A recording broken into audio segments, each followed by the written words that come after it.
Buddy, here we go. Oh, there's magic coming. Oh, there's magic coming. Oh, there's magic coming. Where you gonna be tonight? Oh, there's magic coming. Oh, there's magic coming. There's magic coming. Get ready for the rest of your life.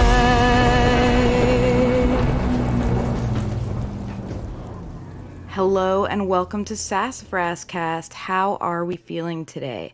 Today's topic is music and magic, suggested by a patron, Hannah Westlock. I'm so excited about this topic. As you can imagine, I have a great deal of personal investment in the topic of music and magic, and I'm kind of amazed that it has never in my life occurred to me to do an episode around it.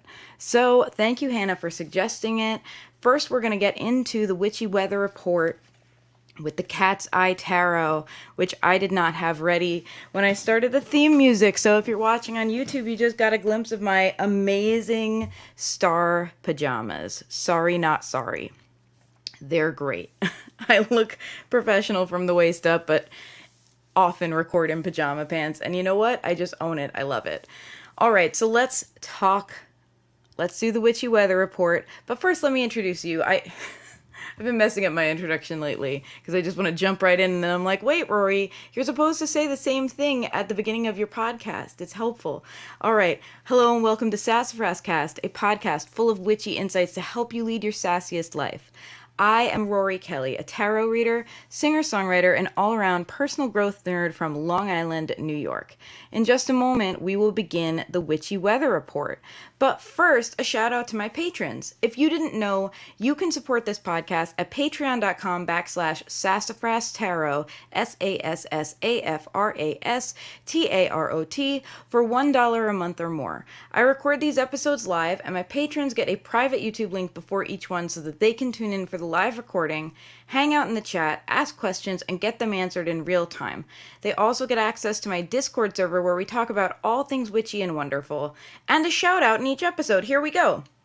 Thank you, Amanda Little, Rachel Miller, Anti-Fragile Tarot, Grayson, Savannah Tillett, B from Whimsical Solace, Millie Orozco, Ruby, Rebecca Jones, Brittany, Hannah Westlock, and Brittany Campbell. I am so grateful that you are in my world. Thank you. All right, we're going to do the witchy weather report. This has now its own spin-off where I do a witchy weather report broadcast once a month and pull one card readings for as many people as I can get to in the month, as well as something I'm about to do right now, which is pull a general card for everybody listening in the moment.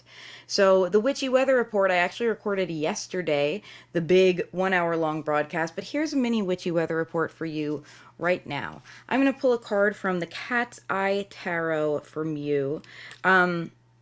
This is by Deborah M. Given, DVM. It's a very, very cute cat tarot. There are several adorable cat tarots. I own 2 of them, and I am open to owning more. Like, I cannot get enough cat tarot decks. I'm here for all of them. This particular deck has an absolutely beautiful cat face on the back of it that just kind of like gazes at you with green cat eyes. It's absolutely lovely and gorgeous. The artistry is pretty realistic and definitely ties in to the, you know, kind of classic Smith-Waite symbolism pretty well in a way that is still like catty and adorable.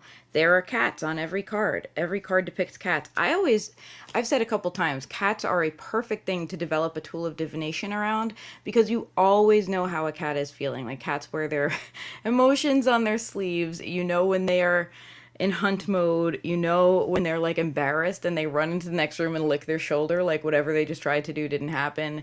You know when they're affectionate and demand attention. You know when they want chicken. So let's pull a card from the Cat's Eye Tarot. My intention as I pull this card is that this be advice for us for the coming weeks, and also that this be relevant to you wherever you find it in time. I'm aware that when I put out a podcast, people might listen to it today, tomorrow, 10 years from now. So wherever this finds you, whenever you are listening to it, my intention is that this card be relevant to your life right now in the moment that you are listening. Here is our card. Our card is the Eight of Wands. Let's talk about chaos. So we have a cat, literally, it's very charming. I'm such a cat person, and I'm sorry, I get very emotional when I see cats. I'm like that can't pet every cat lady. I'm sorry, this is who I am. This cat is rescuing her kittens from a burning building. There is a guy. It looks like an industrial area, like maybe in like Williamsburg or Greenpoint, Brooklyn. That's me putting it on it because I've lived in those areas. But it's like an industrial kind of urban area. There's a big old building. It's on fire, and this cat is just carrying her kittens away from the burning building. First of all, like, oh, my heart. Secondly, let's talk about the Eight of Wands. The Eight of Wands here is really, we're talking about chaos. We're talking about big chaotic energy and opting out. The Eight of Wands, this cat is like, I'm not going to, obviously, I'm not going to hang out in that burning building. It's recognizing when a situation is beyond your control, and all you can do is focus on what you can do to keep you and your loved ones safe and sane and healthy.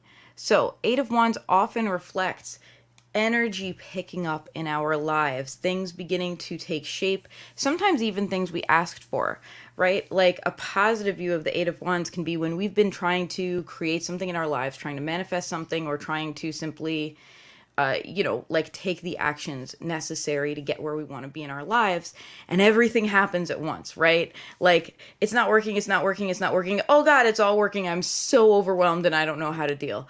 That can be like a positive, yet still very stressful iteration of the Eight of Wands. Negatively, it can look like just thing after thing. The hits keep coming. Like, we've had big Eight of Wands energy since 2020, living in historic times, this concept of like, oh, and now there's a global pandemic. Oh, and now there's a war in Ukraine. Oh, and now there's a supply chain shortage. Oh, and now this.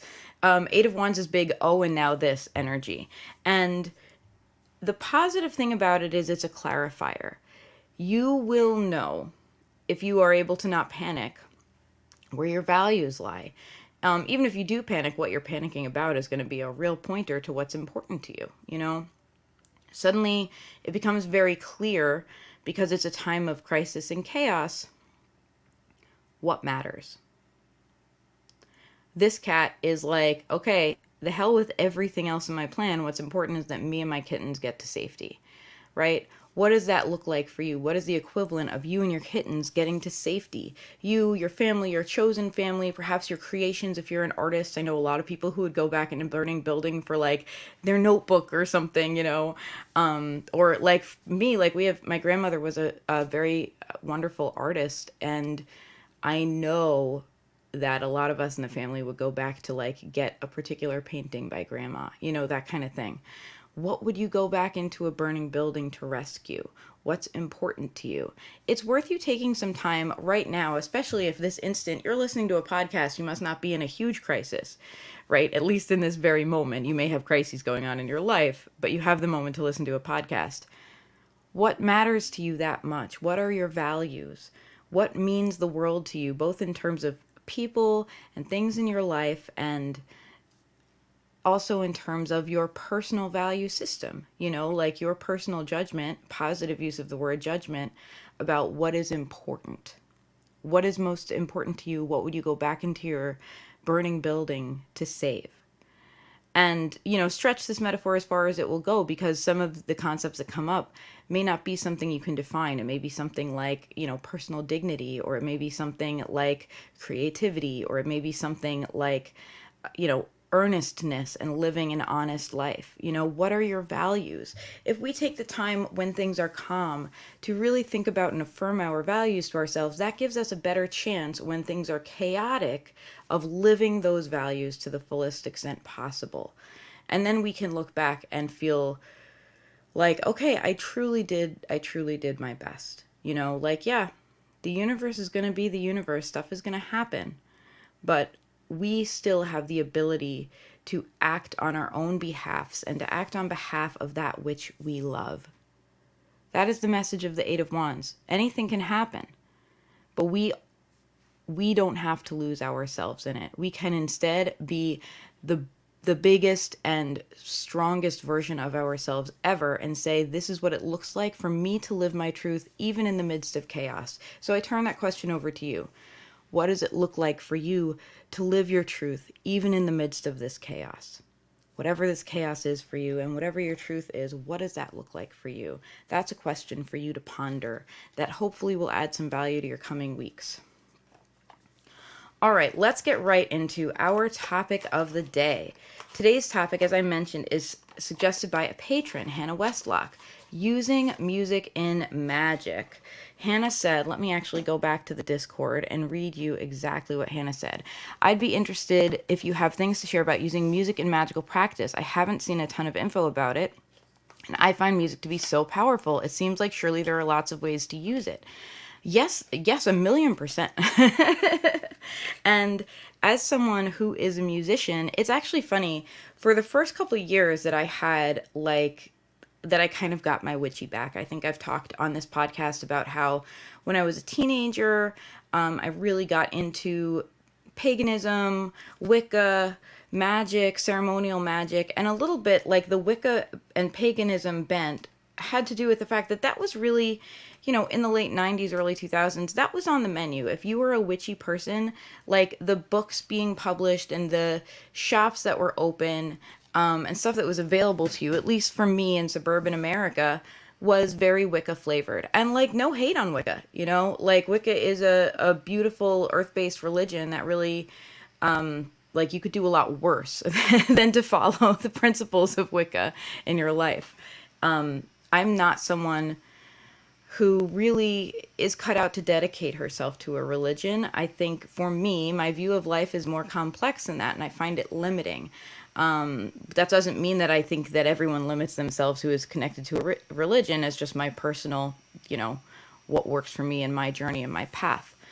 So honestly, because that was the only thing that was on the menu, I ultimately turned away from it. And I turned away from it because it felt oversimplified to me, because I hadn't been raised with religion. Many people are. I think there's a real group of, there's a Venn diagram of people who are raised either with Catholicism or with a strong, religious background of any tradition, who then move over to paganism and in some cases incorporate paganism into their existing religious beliefs, which is, by the way, totally valid.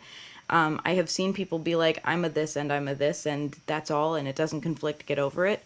And or who replace a religious system that they maybe have outgrown, that maybe what felt limiting for them, with, perhaps Wicca or perhaps another branch of, an earth-based religion. And I'm here for that. And I wasn't raised with any particular religion. I was, my parents instilled their values in me without attaching it to any kind of religious structure necessarily. I feel that's been very freeing for me. And as a result, I didn't feel ready to sign up for a religion, as invested as I was in spirituality and in ceremonial magic. And it wasn't until my 30s that I really came back to it. And at that time, the only way for me to edge in was to take myself half seriously. And that's I've learned, I promise I'm getting to the topic of the episode. I've learned that that's a healthy way for me to engage with belief, is to take it half seriously, to be like, well, I'm doing this because it feels right at the moment, and I don't have to spend my life agonizing over whether it is objectively true. The fact that it feels right can be enough for me. And if this experience is meaningful for me, then that makes it a piece of truth. Well, I don't have to ultimately define if it is the, unassailable objective truth. I find that when I move away from a black and white view of truth and lean into the idea of, this is my truth, this is your truth, I have many different truths, they can all coexist, that I just am able to live happier. Anyway, that being said, as I was getting back into a witchy practice and kind of taking it half seriously, because that was what I needed emotionally to do, to be able to kind of edge back into it, like dipping a toe in the pool, and I am one of these people, when it is 90 degrees out and you're getting into the water, I go in inch by inch, and if somebody splashes me, I scream, I need to take my time. And I've been a musician for my whole adult life. And so musicianship, being a musician and music in general was almost the more important belief system to me. I have often made comments about viewing music as a form of spirituality, or even going so far as to say like my religion is music, um, because it's that important to me, because it's something I value so deeply. If I could rush into the burning building to save music, that would be the thing I saved first, after like my cat and my husband, making sure my loved ones were okay. So it was hard for me to kind of cross the streams because music was so sacred and non-negotiable to me. And at the beginning of my kind of witchy journey in my 30s, I was like, listen, I may or may not stick with this, but I do know that like a little bit, I was like, nothing can sully my love for music. So recently, I mean, TLDR, I got over it. Recently, my songwriting has really been like it's become, instead of two different paths, it's become one wide avenue for me. Like it's all part of it. My spiritual practice encompasses music. Music encompasses my spiritual practice. It's like one big language for me that I use to engage with the world and like as my deepest and truest self. So let's move out of these kind of high level, non-specific thoughts, and let's move into like, how can you use music in your magic? And I specifically want to focus on how can you use music in your magic, whether or not you're a musician. I want to start with this. I want to start with how people talk about music and creativity and other art. I want to start with the question, can you sing? I hate it. It's a bad question. Everyone can sing. Toddlers sing. Like babies sing. We all have melody in us. We all have voices. I mean, barring, of course, like, some kind of accident or health problem that literally harms or affects your voice, we can all do this. So can you sing it's not even, it's just an elitist question, and it's bogus, and I don't buy into it. Does that mean that you can't develop an incredibly skillful approach to singing and dedicate your life to it and get better and better and better? No, of course you can, as with anything. But saying can you sing is like saying can you add 2 plus 2? Very few people, very few adults, or even young adults that I approach, if I said, can you add 2 plus 2, would say, no, I can't do that. However, if I said, are you good at math? A lot of them would be like, oh, I'm terrible at math. And yet they can all add 2 plus 2, right? So we have this disconnect of like, am I allowed to acknowledge that I can do something if I'm not extra special good at it? There's this sense of talent. I have a big, strong opinion about the word talent. I've tried to soften on it because as a musician, people tell me I'm talented from time to time and mean it as a compliment and don't want a diatribe. But look, we can all have native ability, right? There can be someone who is naturally very good at math, who naturally catches on, who doesn't really need anything other than like self-study to progress. And actually for a lot of years, that was me in my math class. I kind of had an easy time understanding it and didn't need to rely on formulas other than like my kind of intuitive sense of like, yes, this is how the numbers make sense together. And we can also have people who naturally don't have an understanding of math, and yet if they apply themselves can still like pass their math regents. You know what I mean? Like, it's so in New York State, there's something called a regents, which is like the official state test that's like, yes, you've done enough study on this topic, young grasshopper, good job in your K-12 career. So you cannot be quote unquote good at math and yet can still pass a math regent. So you can still functionally do math. And I want to approach singing in the same way. You can still functionally sing. You can acknowledge that there is a wide breadth of skill within the scope of singing, which is this huge activity that encompasses so much. And you can also say, yeah, but I can open my mouth and go, ah, boom, I'm singing, right? Anyone can do that. You have sung. If a doctor has ever told you to open your mouth and say ah and put a tongue depressor, whatever note you're holding, you're like, that's a note, and you're singing. Yes, you can sing. And the follow-up when I give that lecture to people is, yeah, but nobody wants to hear me sing. And first of all, I'm like, you don't know that. You don't know what I want to hear, so don't tell me. But secondly, it's like that's a perception, and it also confuses the idea that the point of singing is only to be good and to showcase how good you already are. And that's not what creativity about. Creativity is about making your mark on the world in an earnest way. Creativity is about opening your heart and saying, this is what moves me. Does it move you too? And I'll tell you, that's something you can do with or without a great deal of technical skill. And true, if you dedicate your life to creativity, you may also embark on trying to improve your technical skill, right? Like you may devote yourself to the study of the craft of whatever your chosen creativity is. You may learn about color theory and how to, create perspective using different line width and stuff. If you are a visual artist, you may learn about different ways to use your voice, and you may learn about your vocal anatomy. If you are a singer, you may learn your instrument in and out if you choose to play guitar or piano or something like that. But that doesn't mean from the very moment you were born that you weren't capable of being creative, that you weren't capable of doing something special. As a matter of fact, that very capability is usually what draws someone to something like music or art or writing.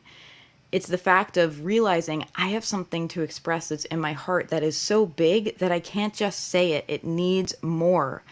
Often I hear musicians talk about and artists talk about like what's in our head versus what's on the canvas or versus what comes out when we sing. And there's like this higher thing of like, I do all of this work of learning my craft in order to more closely honor the vision that I have internally, in order to be able to build my skills so that I can honor this internal vision, right? So I want to come back around to the question, can you sing? Yep. Yep, you can. And you don't need to sing super well in order to have that sense of I'm doing something special. I'm doing something with my voice, with my body that's a little out of the ordinary to express how deeply I feel. And so you don't have to be a musician to make music. That's an important thing that I want to just start this podcast with. You don't need to pass a test to be allowed. I also extend this to things like writing and things like really any creative pursuit, if you want to make art, make art.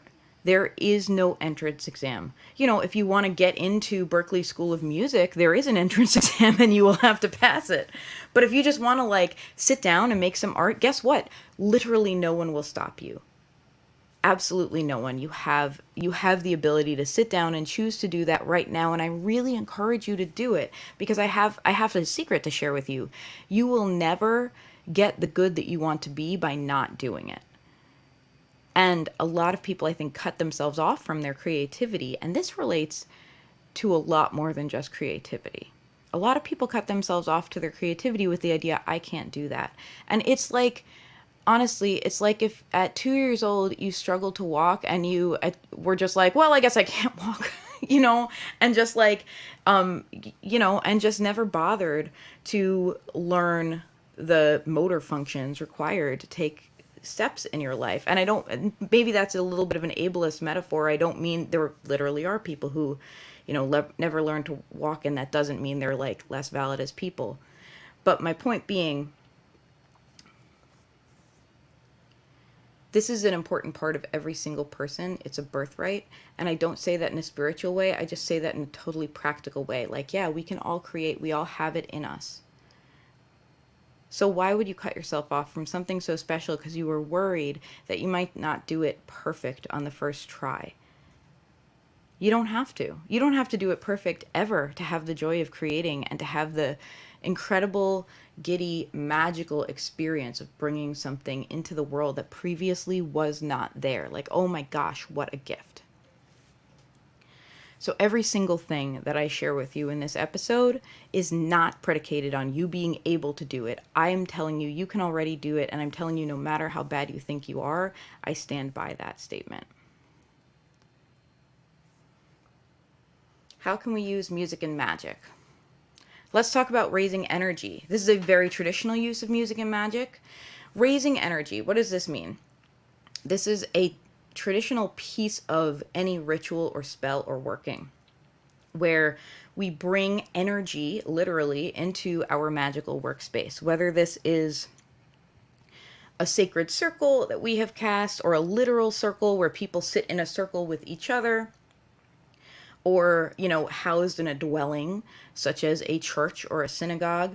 Raising energy really just means we are coming together and we are bringing our energy and enthusiasm into this one space, specifically infusing it with the energy of our feeling. It can be for an offering, right? And I mean, I would describe gospel music as a huge energy raising offering, right? People coming together in a church to sing and praise about their beliefs in a beautiful, energetic, special way. And we come together just to share this energy together and just to offer it, just to be like, this is how big we feel about this, right?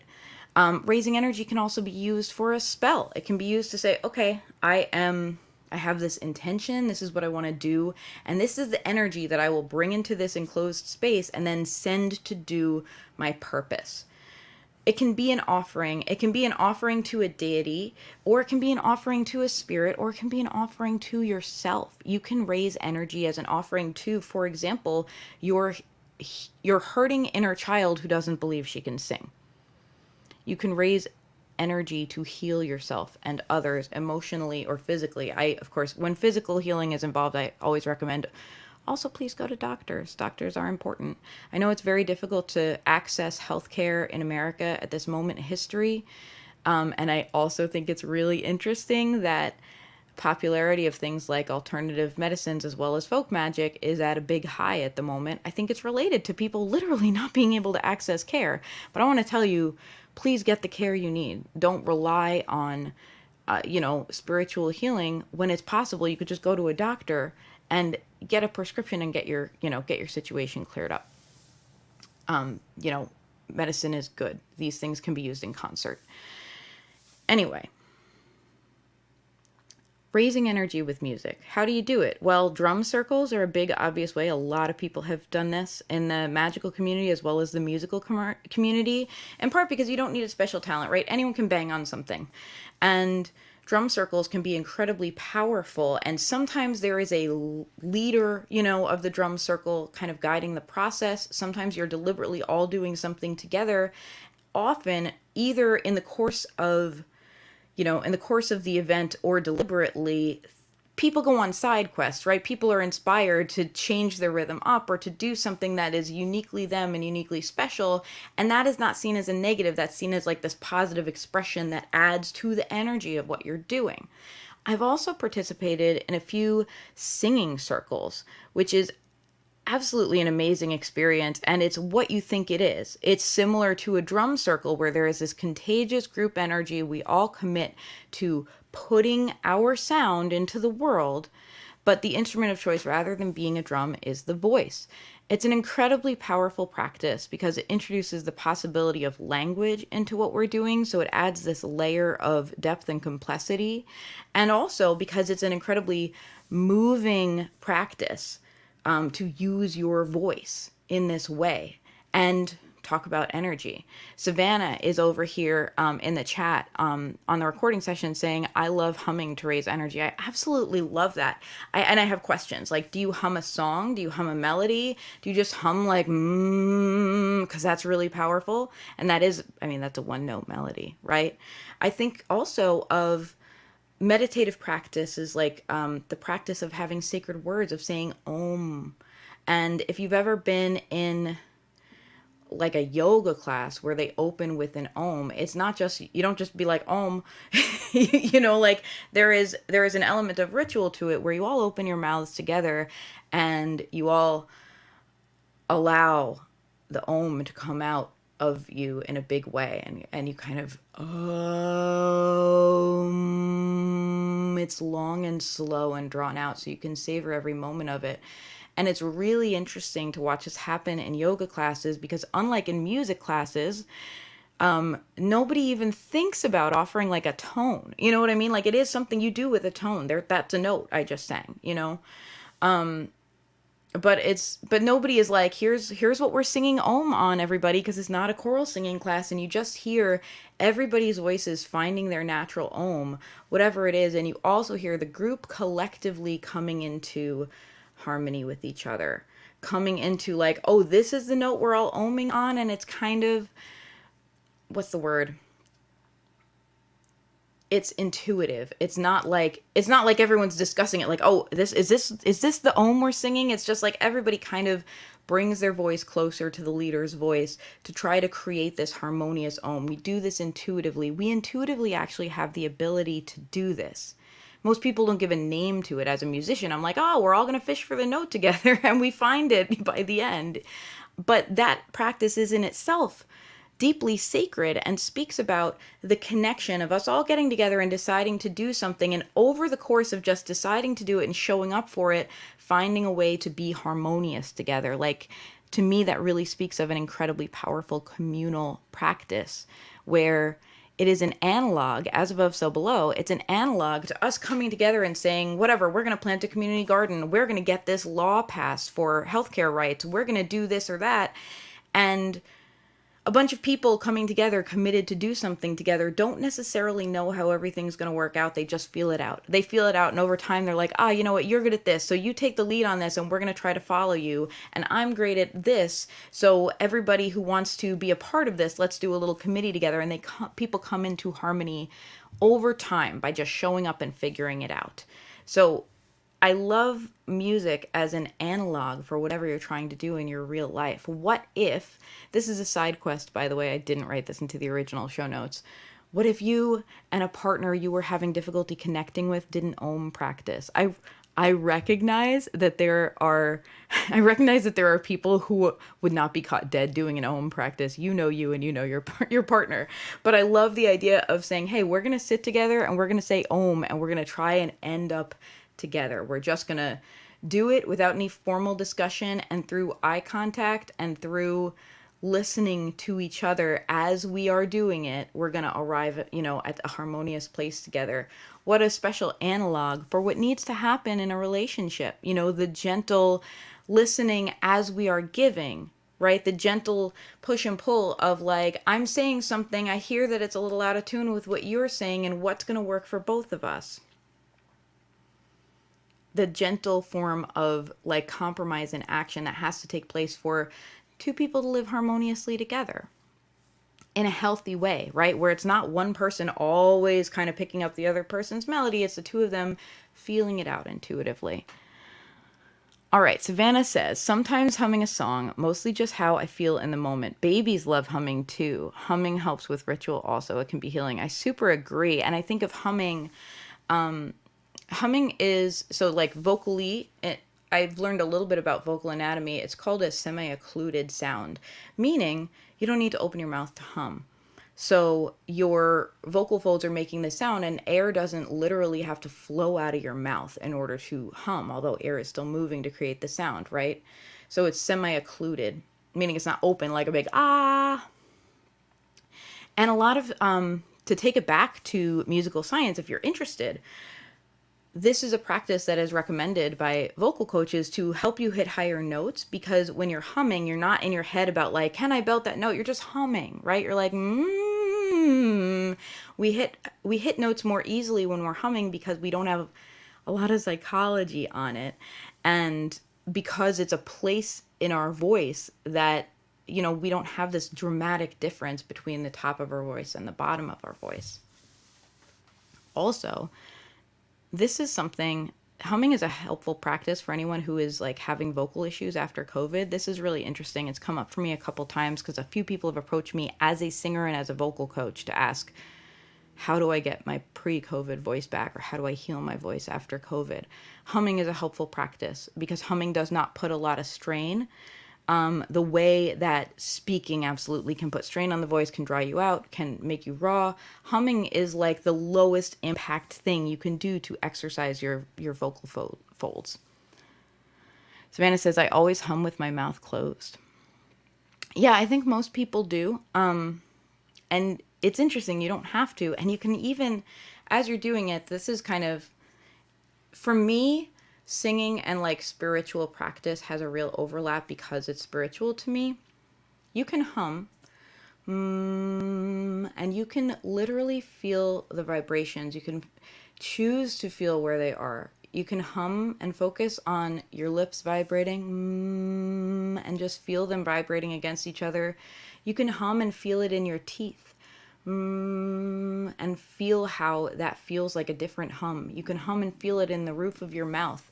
And for me, I find that to be a really interesting interoceptive practice as a singer to get better at my craft. And I also find it to be a really interesting meditative practice to just feel into this simple thing that we do without a great deal of thinking that puts me in deeper connection with myself. So I'm way off topic. I kind of knew this would happen. I was writing this episode, as always, at the last minute. I was like, let me get all my ideas on paper so that I can have something to talk about during the episode. And in the very first piece of it, I'm already on like a side quest. And I'm like, let's talk about humming. I absolutely love it. And this is actually why I love having the recording session with patrons where patrons can comment. Y'all don't always, and that's okay. Like, it's not your job to run my show for me. But when you do add something often, it adds like a beautiful thought process into the episode that would not have otherwise been there. It's greater than the sum of its parts. So raising energy. Raising energy is something you can do using your innate ability to bang on things, your innate ability to vocalize in whatever way you feel like. You might feel like humming. You might feel like yawping. I'm thinking of the Dead Poets Society. I sound my barbaric yawp. And how Robin Williams actually has the guy get onto a desk and go yawp. And look, what a traumatic experience if you're afraid of public speaking. Oh gosh. But at the same time, like, what a powerful exercise to be like, hey, I'm going to put aside my sense of self-doubt, my tendency to not take myself seriously, and I'm just going to go all in. I'm going to find the piece of me that wants to be heard and unlock it. How powerful is that? Let's talk about speaking it into existence. You have heard this phrase maybe, especially if you're in kind of a witchy new age circle like I am. Speak it into existence. So words can be spoken or sung with power. We can deliberately do this. Affirmation practice is something that a lot of people use around this. Speak it into existence. You speak in the present tense as if you already have the thing you want. I am confident and I love the way I look, for example. If you like want to build your own sense of self-worth around your appearance, if you're someone who has dysmorphia or what have you, I easily make the money that I need to make to support myself. Phrased as if I already am doing the thing, and phrased with, this is where I would say almost like a performance comes into it, like a vocal performance. Sing it like you mean it. Say it like you mean it, right? And affirmations really hinge on you making yourself believe them. So if you choose an affirmation that's so far out of reality that every time you say it, you're like, whatever, you might not have a lot of success, It may be easier for you to take some baby steps. Like if you feel horrible about your appearance and every time you look in the mirror, like you want to throw up and you just feel too embarrassed. First of all, my heart goes out to you because I know what it's like to have that level of dysmorphia. But if you feel that level of upset about your own body and face, then saying, I'm beautiful and I feel beautiful might feel like a pretend BS exercise, right? And a lot of people, I think their stepping stone is, I don't have to look a certain way to be special. Like it's like, let's take my appearance out of it and say, I can be special no matter what I look like, and take away some of the importance on, you have to be pretty, right? That underlying script, like you have to look nice or you have to look a certain way to be real, to deserve things. That's a healthy stepping stone for a lot of people. And I know for me, that was a stepping stone that helped me, like, well, you know what? My worth as a person doesn't depend on my appearance. And then later down the road, it did evolve into, and also I'm allowed to feel good about my appearance. Like, other people's perceptions of my appearance and the beauty standard doesn't have to influence whether I myself feel like I look great, and whether I do what feels good to make my outsides match my insides and to express myself with my appearance and therefore feel wonderful about it. So that's a longer journey than I feel beautiful and I look beautiful. It doesn't, those affirmations that like skip all of the in the middle steps, you never get to do the work that actually gets you there. So it's like trying to hop up a building that's 2 stories instead of taking a ladder and going step by step. And it's going to take more time, but you're actually going to get there. Whereas if you try to hop up a building that's 2 stories tall, you're going to hop a little bit and you're never going to hop good enough to get to the second story. You just can't hop that high. You need to find an interim way to get you up that ladder. So, speaking it into existence, speaking words or singing them with power.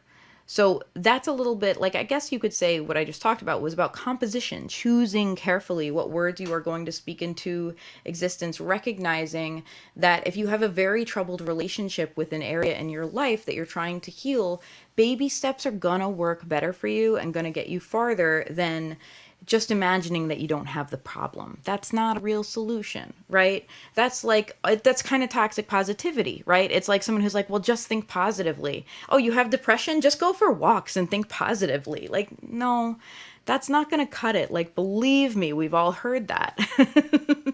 Like, instead, we need to think specifically. Instead, we need to go deeper and be like, well, what are the roots of how I'm feeling, and what will enable me to slowly tend to all of those different threads that feed into this big feeling, because that's really the way that's going to change it from the inside out. So that's how we can choose our words. Then we can choose to speak them into existence in one of 2 ways, and I think both are really valuable. One, we say it so often that it becomes like a mantra and we don't even think about it. I don't even know if mantra is the word I want to use. We just say it so often that it becomes rote. Like when we learn to write, and I don't know if anyone else, I think this is a pretty typical way to learn to write. I remember having these worksheets where I just had to write the letter R again and again and again. And then I had to write the letter Q again and again and again, until I was good at writing it. Until it just became so natural that now I write and I don't think about it. And it's just... and it feels instinctual, and it's not instinctual, it's a learned behavior. So we can speak things into existence or sing them into existence that way. I actually think that melody is very powerful for that, like a commercial jingle, right? If you are a New Yorker, you know the Cars for Kids jingle. If you've ever listened, if you've ever tried to listen to the weather report on the radio, you know the Cars for Kids jingle. And just the fact that I'm saying it right now makes you want to kill me a little bit, because it's a horrible, upsetting jingle. And yet it does the work of a jingle. I know the number to call for Cars for Kids, and I know why to call it. It's to donate my car today. And so melody can have this effect of making something sticky in your mind. So if you put an affirmation or a decision or a habit you're trying to build into jingle form, right? I don't like, we can make it stupid and silly. Like, what kind of habits are you trying to build? Are you trying to floss your teeth more often? Are you trying to remember to take a pause when someone stresses you out? Imagine a little jingle that's like, if someone says something stressful, I step back and think. Like, I'm sorry, I know that's a dumb, annoying jingle, but so is Cars for Kids. And if you're a New Yorker, you are singing the Cars for Kids jingle right now in your head. I guarantee it. What if you just sang that jingle to yourself a couple times every morning? What if you even hummed it while you brush your teeth, and because you know that the words are there, you're thinking the words as you're humming it, as you're brushing your teeth, so you don't need to say them out loud? What if you just made that jingle a part of your existence, the same way Call Me Maybe got stuck in everybody's heads in the early 2000s, and a lot of people got really sick of hearing it because it was catchy, because it stayed in your head? What if you gave yourself a personal jingle of the affirmation or the habit that you are trying to change? And what if it was in your head so much that then the next time someone said some stupid nonsense that stressed you out, before you opened your mouth to make the situation worse, you heard in your head, If someone says something stressful, I take a moment and think. And two things happen. Number one, you're like, oh yeah, I remember that's the habit I'm trying to build. And number two, if you're like me, you're like, man, I'm a ridiculous human being. Like, this idiotic jingle is what it took for me to not open my big mouth. Whatever. Like, whatever works. And actually, I think that's really healthy. Like, having a sense of humor, especially about ourselves, helps us heal and helps us grow. So, what if here's a try this at home, jingleify your affirmation or the habit you are trying to build. I really want to hear your jingles. Like, oh my gosh. Like, open up your voice recorder and put it like in a Facebook message or something to me and send it. It's Sassafras Tarot, Facebook, Twitter, all the places. I really want to hear your affirmation jingles. Oh my gosh. What a concept. You can also speak things with power. You can also chant it. You can do the opposite of what I just suggested, which is like, that's the thing of like, repetition gets it into your subconscious and it plays on our confirmation bias. It plays on, I can never remember the exact word that does this, but the thing of like, when you hear something enough times, you believe it to be true, even if intellectually you know it's not true every single time. You hear it enough times that you start to believe it. Certainly, I think certain things about, like, this is how like body image is for a lot of people, right? Like, we may know my value isn't based on my body, and we may at the same time hear and see so many times that, especially if you're like raised female, like that, like women are ostracized if they are not a certain size and shape and don't look a certain way and don't have certain conventional beauty standards. We may know intellectually that we are valuable people no matter what we look like, and we may also be unable to help feeling that if we were just more conventionally attractive, our lives would be easier, and that somehow it's our fault, right? And we can say rationally that's not true, but we've heard it and seen it so many times that it like just bypasses our rational brain, that it's sunk into our brain as like a type of truth, even though it's not true. So that is the power of like the jingle, you know, like, I think there's an actual word for what that is, like as a kind of thought form, and I don't remember it right now. That's the power of the jingle. So harness that power for yourself. Write your own jingles. What if we did the flip side? We're talking about things getting into your subconscious through repetition and thus becoming belief that way. What if instead we ritualize it? We make it very intentional rather than making it such a casual part of our daily life. We can do a ritual and we can chant something a certain number of times. We can do it as we light a candle. We can do it with, surrounded by objects that correspond to our intention. We can do more than just kind of sing or say something again and again and again. We can build a whole ritual around it, perhaps even to enchant it. What we can then do is make it a two-parter and say, anytime I sing along to this in the future, or anytime I think this thought in the future, more energy is added to my spell.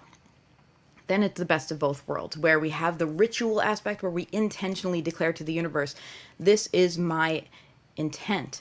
And then the thing that we're singing or speaking actually becomes like an amulet. And every time we sing or speak it, we add power to it. And on top of this, there's the pure like brain science thing that happens where repetition makes you remember something and makes you believe it is true. Best of, I don't know how many worlds that is. Best of all three worlds. It's a big move.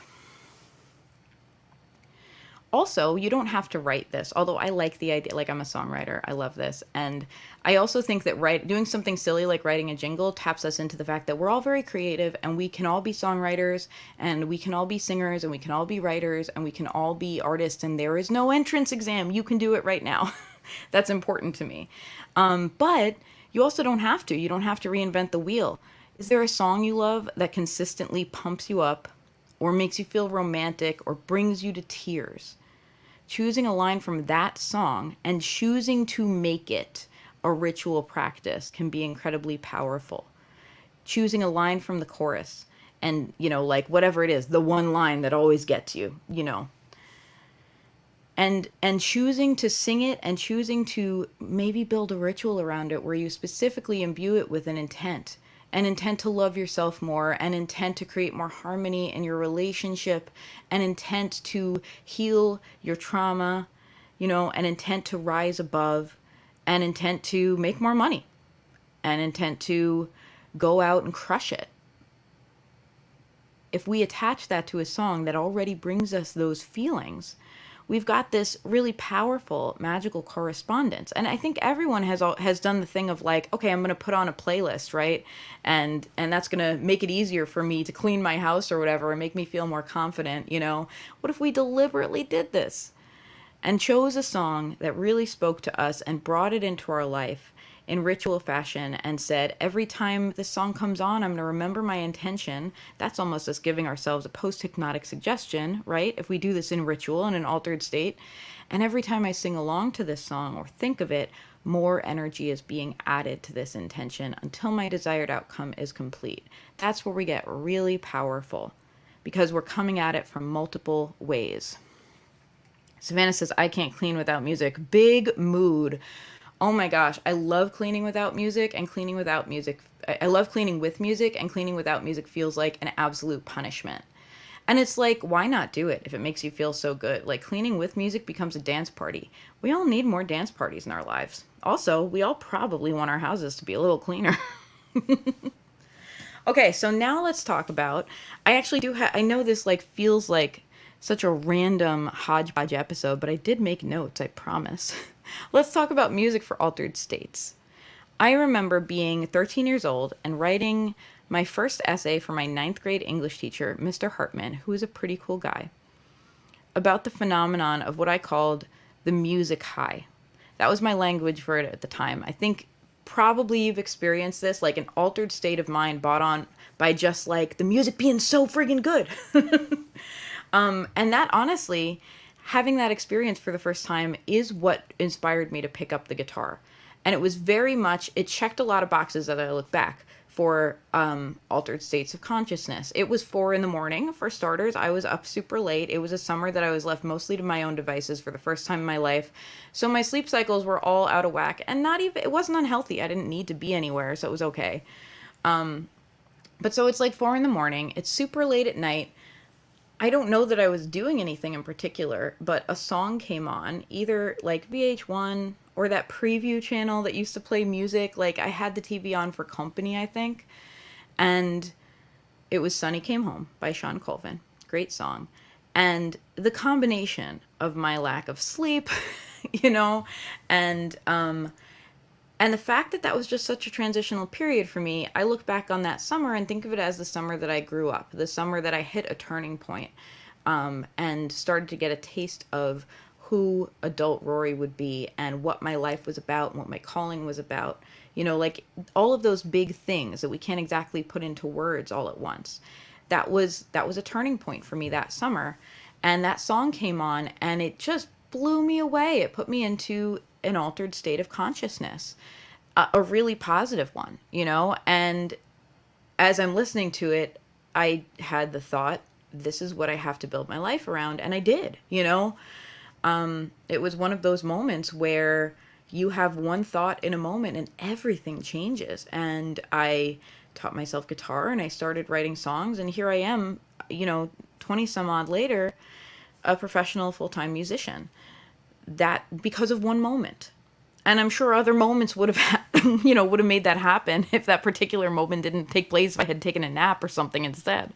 But it was that incredible altered state of consciousness that brought me to the understanding that helped me detect what my life was meant to be about. And I think that's really what spirituality is for so many people. It's not about creating the ideas of what we want. It's about understanding how we are meant to live and what way of living will be fulfilling to us and what we are meant to do. Not what we want to do, but what we are meant to do. So that's something we can access. And spiritual people are no stranger to the idea of like, yeah, altered states are useful, use them, right? We can access this by, like Savannah was just talking about, cleaning with music. Like, it's going to alter your mood. It's going to turn an experience that's kind of drudgery into a really fun experience. Already we're having some like mental effect on ourselves. But we can also take this deeper. We can open to it and allow music to take us on a journey. We can use it as a meditation aid. We can just use it as an aid, not to like have a guided meditation, although we can do that too, but we can just use it to allow our brains to follow something that is both rhythmic and chaotic and unexpected, and allow so doing to draw us into like a trance state. I also have a very special memory from around the same time in my life. It was later, but couldn't have been much later, going over to visit a friend of my dad's when I was a teenager.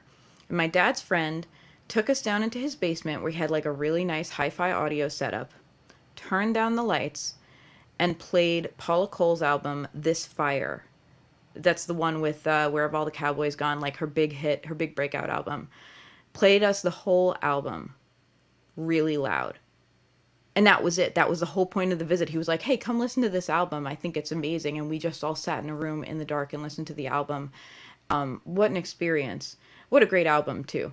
That was not my first altered state experience with music, but it was the first time I socially like had an experience where the whole point was to sit and experience art together in this profound way. And it was also put together in a repeatable way, right? Like, oh, I can turn down the lights and play an album loud and it will take me on a journey. Like, oh, I can access this when I want to. It's not just a lucky guess. I can figure out, like, there are steps I can take, right? And this probably feeds into why I've thought of music as a religion for so long. Music as a spiritual thing for me. Music can take me as a journey. You can use music as a backdrop for meditation, guided or otherwise. You can use music to just get you into a trance state, and then with the intention that, okay, you can do this with an album. You can kind of create like a almost hypnotic journey for yourself with an album, especially when you know well. You can say, I'm going to sit down in the dark. I will listen to this album. When track 3 comes on, raise your hand if you're a 90s kid, and you know what songs you loved by which track number it was on the CD player. When track 3 comes on, that's when I'm going to begin my journey.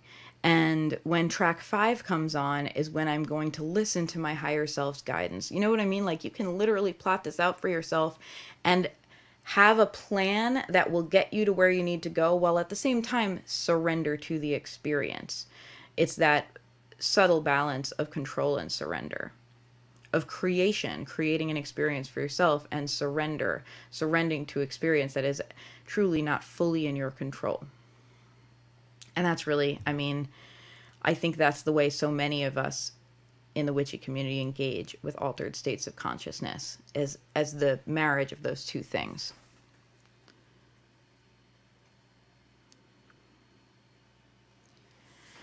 I want to talk a little bit about songwriting. I think you already know, if you're like, I don't know how to write a song, that I don't want to hear it. I actually lead songwriting workshops. And what I do is I get people in a room. It's a little bit of a ritual. I get people in a room in a circle. We all first do a little bit of empowerment work where we share a little bit about ourselves and also share something we're struggling with right now. And we share words of affirmation with each other along the way as well, like to, like letting each other know that this is a safe space for us to both share our pain and also that we care, that we're holding space for each other's pain. And then we write a song. Like, then we choose the most pressing thing that everyone feels like, yeah, this is the thing we want to give our energy to. And we write a song together. And whether or not you have ever written a song before or feel able to write a song, everyone in the room leaves a songwriter, because it is a group activity. So I'm here to tell you, you're a songwriter whether you want to be or not. First of all, if you've ever sung some nonsense to your cat, you're a songwriter. If you're ever like, oh my gosh, you want the tuna, but you're not getting the tuna till 3, congratulations, you're a songwriter. Right? Like, we actually use these skills and they're incredibly natural to us.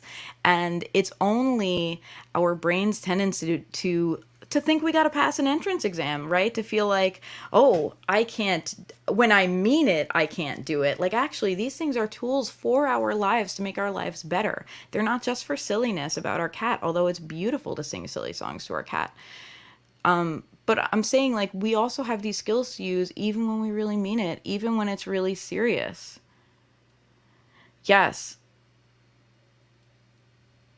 I'm listening to Savannah. I'm reading Savannah's comment. If you can bake a cake, you can make a bomb. You can write a song. And everyone sings to their cat. It's true. It's science. Cats are cats will make you a songwriter, and cats are magic, and cats can be used for divination. Like, we all, I understand. I understand why the Egyptians worship cats, because same. So let's talk about songwriting. Let's talk about songwriting as ritual and songwriting in order to give yourself an incredibly powerful amulet. And at the end of this episode, I'm going to share a song that I wrote as a little bit of an amulet the first time I ever did it. I still don't know if that ritual worked, but I'm working on it. If you've never written a song. So here's the thing. People come into my songwriting workshops and they're like, "You don't understand. I'm not a songwriter." And I'm like, "I do understand, and I'm just here to hold your hand and show you how easy it can be." You know? So here's a formula. You write a verse. The verse is where you kind of share some of your feelings. You maybe give us some background, right? Like, you tell us what's on your mind. Then you write a chorus. A chorus, especially in magical things, is a time to have an aphorism. It's a time to make a big statement. It's a time for, if you're writing a spell about money, your chorus is where you put, "And here's the money I'm gonna get, oh yeah," right? Like, your chorus is the place to really put, here's your statement. If you're writing a song about how you're going to heal yourself, your chorus is the place to sing directly to your inner child and be like, "I love you no matter what." Your chorus is the place for that big statement, and it's going to come around a few times.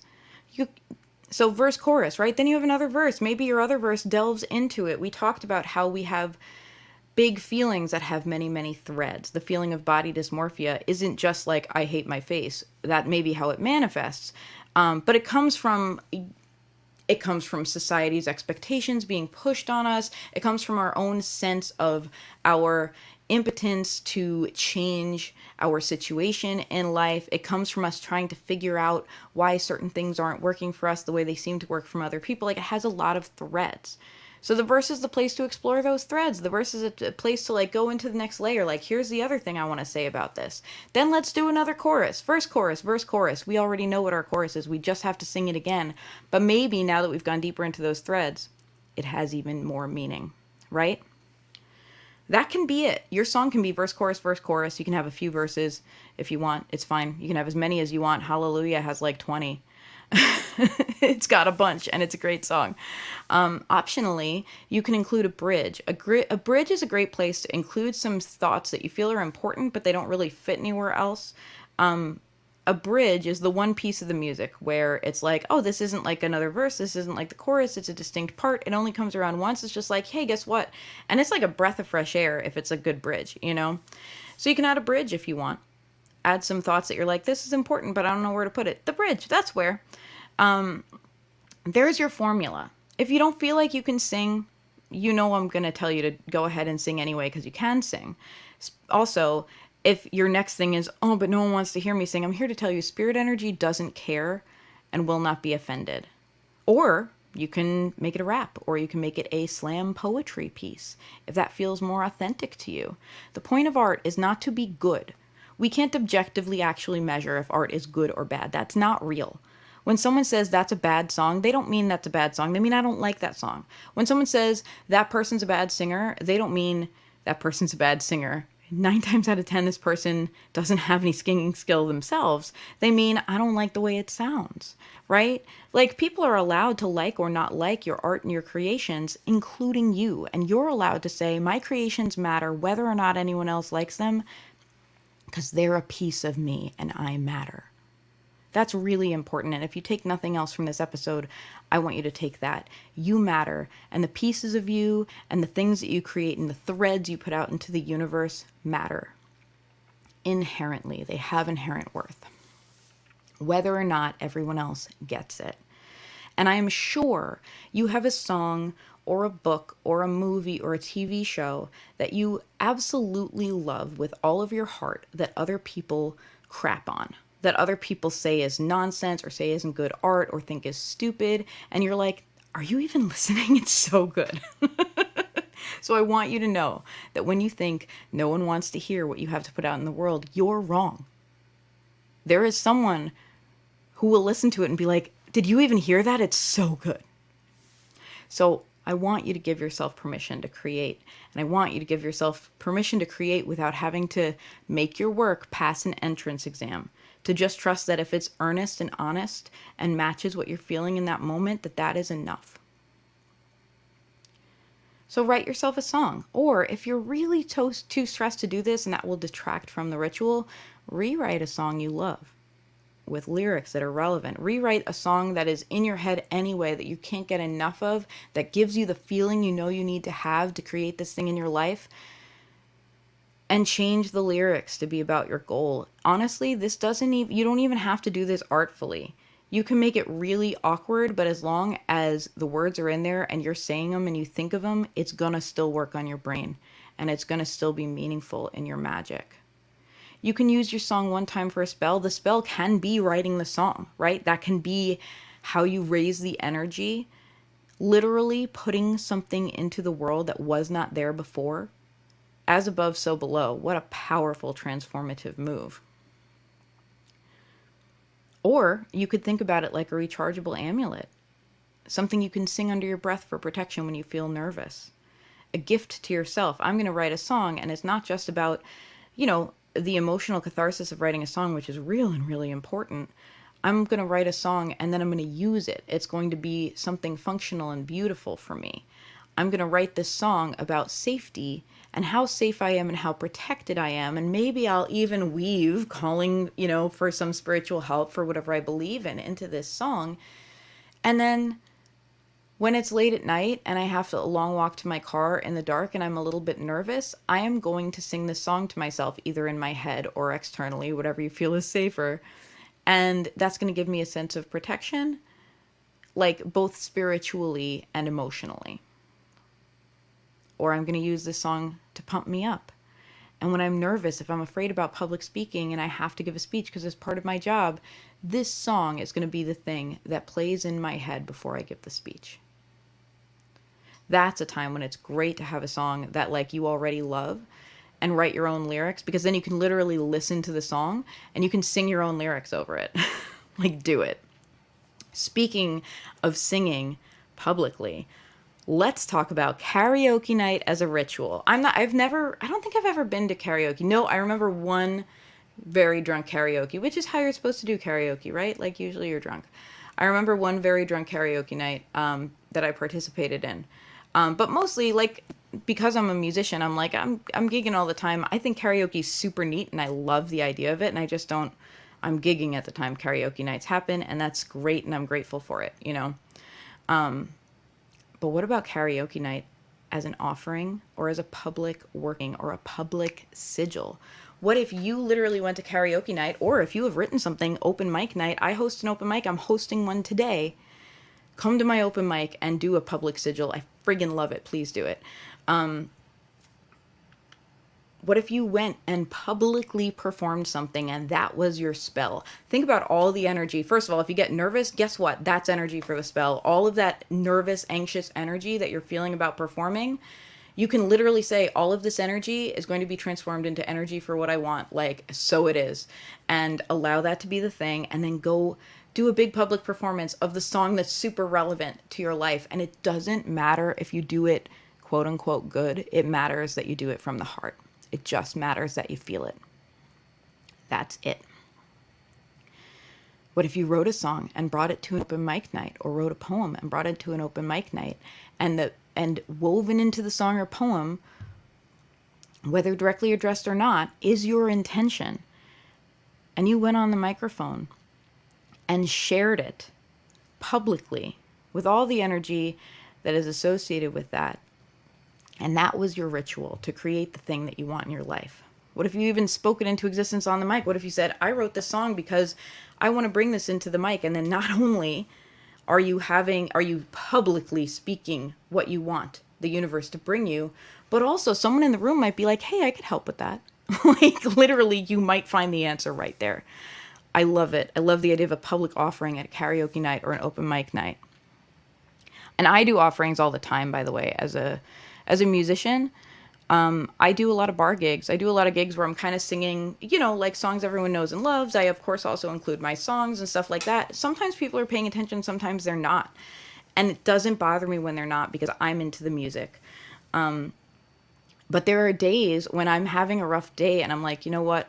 All of the first set is an offering to Aphrodite. Aphrodite, please bring me some grace, and I'm offering you all of this music. Like, this is my spiritual offering. Or all of this gig is an offering to healing my own inner child. All of this gig is me offering to myself to remind myself what I'm capable of so I can help myself feel better. It's really powerful. And it's powerful also because a big offering like that, like a whole gig, I play for 3 hours, 4 hours at a time. My mind wanders. I'm not hyper focused on the offering the whole time. So there is an element of control and an element of surrender. There's an element of I'm going on this journey and it's an offering. And there's also an element of, and at any given moment, someone might go along and request Jolene, and it might be the best performance I ever did of that song. And it might make me realize something either as a musician or as a human being that ties into my intention. It's that beautiful mix of control, choosing to go on a journey, and surrendering to what the journey brings you. I'm taking a look at some of the comments now. It's a good time for a break because I'm about to go into Which You Got This. Savannah says, this episode is my top 3 for SassafrasCast. Oh my God, thank you so much. I'm really, really glad to hear it because I have a lot. I'll be honest, this is like a big topic for me. And I'm like, oh God, I hope no one hates me. I hope everyone likes it. Savannah says, I love Twilight. Everyone hates it. I read those books cover to cover and could not get enough of them. So I'm right there with you. Savannah also says, making parodies is a daily thing in my house. My kids know Mom can make a song about anything. I love that. Okay, one more thing before we go into Which You Got This. Automatic music. What? You've heard of automatic writing, where you sit down, you put your pen on the paper, and deliberately, through whatever method you think is right for you, try to put yourself into a little bit of a trance state, right? Try and tune into something bigger than yourself, or simply to your higher self or your subconscious. And then you just write. The only rule is your pen keeps moving on the paper. Excuse me. This is a real episode. My throat's a little dry. This is live. What if we did that with music? What if you did the same thing as with automatic writing, where you try to put yourself, however it works for you, into a more relaxed state? And then you sung and chanted and spoke. What if you just put on a voice recorder, set on, like on your phone, right? Set a timer for 20 minutes, and you deliberately don't think about what you're singing or saying. The only rule is that you have to keep doing it. Just allow the words to come out, or the sounds to come out, or the notes to come out. In the same way that words flow from the pen during automatic writing. And just like automatic writing, if you don't know what to write, you can just write, I don't know what to write, or you can just scribble a little bit, like whatever is going to keep things moving to keep the flow going. And then maybe listen back to it the next day with a more conscious ear and see if there's any answers in there for what you're experiencing. All right, I want to go into Which You Got This. This whole episode has been about actionable ideas. But here's one that you can try at home. Enchant a playlist. You are already low-key doing music when you make a playlist to make yourself feel good for something. I know I'm not the only one who does this. I remember going to NAMM, that's like a National Association of Music Merchandisers. It's like a conference in Nashville and California. Happens once a year in each place. And I remember having a performance there, and I made a playlist just to pump me up. Just to be like, yeah, I'm gonna,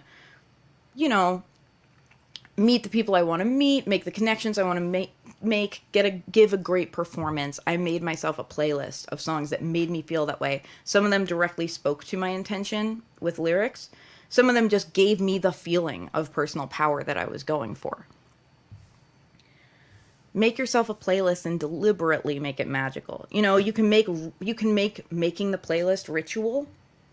Techno Witch, you can Light some candles, do whatever you like to do for a ritual, and say, I'm creating this playlist, and every time I listen to it or hear one of the songs from it, it's going to add energy to my intention, and here's my intention. And, whatever. My intention is to find an amazing partner. My intention is to make a new friend. My intention is to become the creative person that I really want to be and put my mark on the world without fear or apology. My intention is to make a certain amount of money this year and take care of myself and my family. My intention is to solve this problem. My intention is to make a big change in my health by focusing on what I can control with my daily habits. Set the intention, make a playlist. And this can, you can do this in a trance state. You can, put yourself in a state and just kind of, allow yourself to choose songs that feel intuitively right to you. You can do it the opposite way, right? You can be very, thoughtful and be like, this song speaks to this, so I'm definitely going to bring it in. This song doesn't, but every time I listen to it, I get this feeling. You can make it a thought out academic process, or you can make it an intuitive process. Both things count. Both things are great. You can do a little of both. And imbue that playlist with power when it's done, whatever device you're creating this playlist on.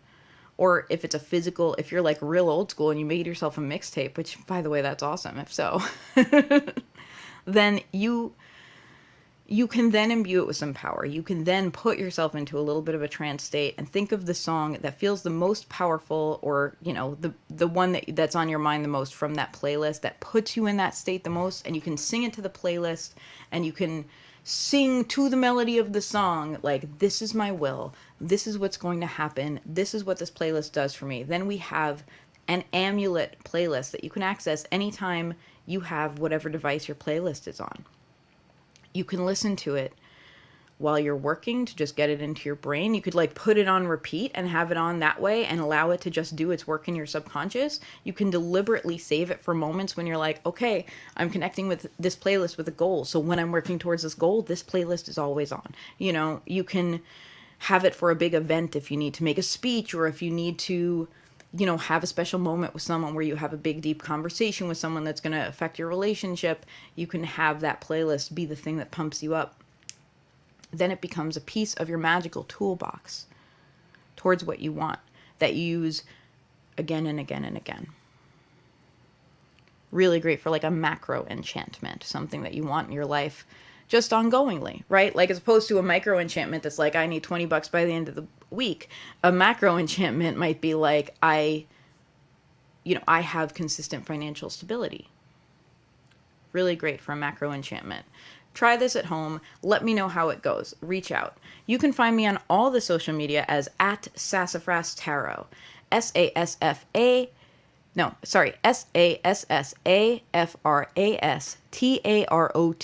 I chose 2 words that are hard to spell and put them together in my brand name. Good job, Rory. You can find me on Twitter, Facebook, YouTube, Apple Podcasts, Spotify. And if you like this podcast, I'm going to ask you to please take a moment to review it. If you have some actual words to write about it, it really matters. It really helps. Review it, rate it wherever you listen to podcasts. And if you could take a moment to share it, I'd be very grateful. And that's a way to support this podcast that is free and only costs you a few moments of your time. That would be really generous, and I'd be really grateful. If you would like to support this podcast financially and unlock exclusive benefits, you can do so at patreon.com/SassafrasTarot for $1 a month or more. Patrons get access to things like extra content, personalized tarot pulls, a witchy Discord community, and more, as well as the backstage pass into the recording sessions for each episode. If you have a question, idea, or suggestion, if you want to share with me your enchanted jingle or your enchanted playlist, oh my God, please do. You can email me anytime at sassafrastarot@gmail.com, and you can follow me on social media at SassafrasTarot on Facebook, Instagram, Twitch, YouTube, and Twitter. If you would like to order a reading, you can do so at etsy.com/shop/SassafrasTarot. As always, I'm going to take you out with a song. This is maybe the first time I intentionally wrote something with the idea that this song is going to take me places. And as a musician, you're probably always thinking that, like, you want your art to take you places, right? But this song is about me saying, hey world, like, this is what I want. I have something to say and it matters. And, like, listen, you know, this song is about me asking the world to listen. It's called Lady of the Harvest Moon. If you like it, please search for me wherever you listen to music. You can hear the whole studio version. You can search for Rory Kelly, RorieKelly. You can also visit my website, rorykelly.com, or find me on your favorite social media site. On Facebook and Twitter, I am at Rory Kelly, and on Instagram, I'm at Rory Makes Songs. Here comes the song. So I'll tell you, I wrote this song while I was working a day job I did not want to keep. And it really was, the intention of writing it was me saying, hey, universe, I know what I want in life. And I know that I have something important to share with my voice. So listen up, like, listen up and let's make this happen. And, you know, I really had big dreams that it would be the song that broke me or whatever, you know. And of course, that's not a good magical intention, right? Where you're like, this is the one that'll bring me success. Well, what does success mean, right? Like, that's let's get specific. I will say, though, I wrote this song on my way into a day job I didn't intend to keep. I did not keep that day job. I left it to be a full-time musician. Now I am playing this song to you from my home studio on a podcast that I am so delighted to be able to be producing, and that I wouldn't have even have envisioned for myself at that time in my life. I am every year doing new things that past Rory would be really, really glad that present Rory is doing, would be overjoyed to hear about. So I guess I'm doing okay. And I don't say that as like a humble brag. I say that because I want you to know that it's really hard to go after your dreams. It's really hard. It feels like a roller coaster ride. When you put yourself out there, especially creatively, there's so much emotionally attached to it. We have so much of our own self-worth tied in it. That's why people say things like, I can't sing, or no one wants to hear me sing. It's because we literally associate our ability to be creative with our sense of self-worth. And if our sense of self-worth doesn't make room for that, we cut ourselves off from that natural ability. And when we pursue our dreams creatively, when we put something out into the universe that has never been put out there before and say powerfully, this matters because it's a piece of me and I matter, then good things happen in our lives. So there. Do the thing.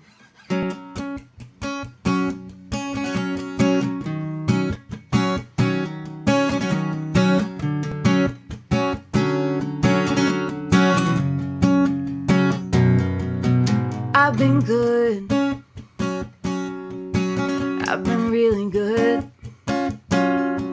I've been shedding my slave skin, and I am packed, and I am ready.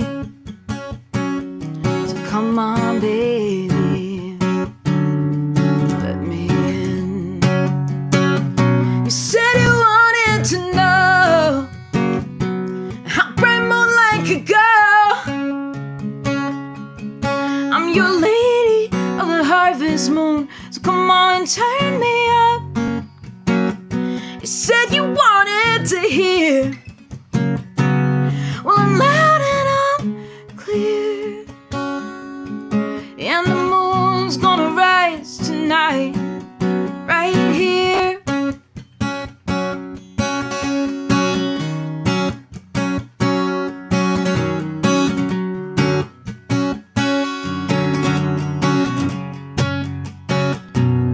So do you believe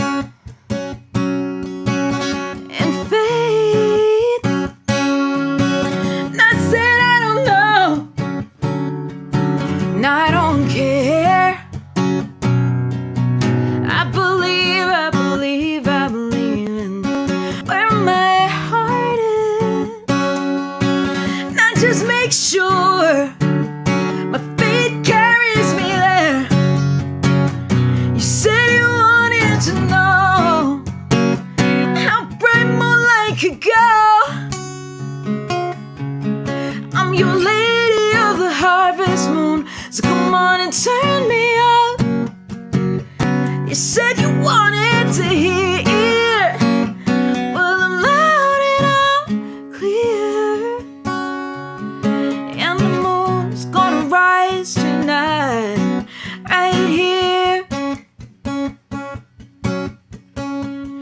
Thank you for moonlight and fire, fire.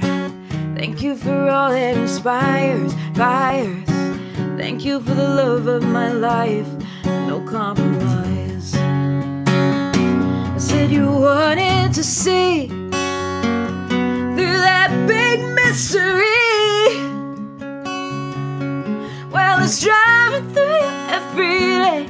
So come on, open your eyes.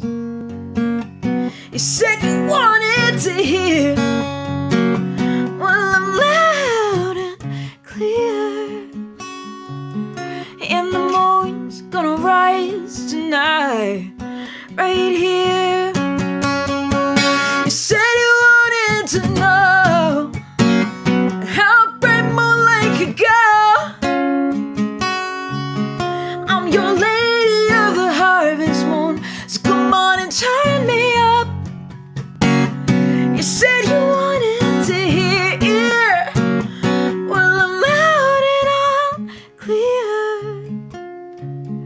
And the moon's gonna rise tonight, right here.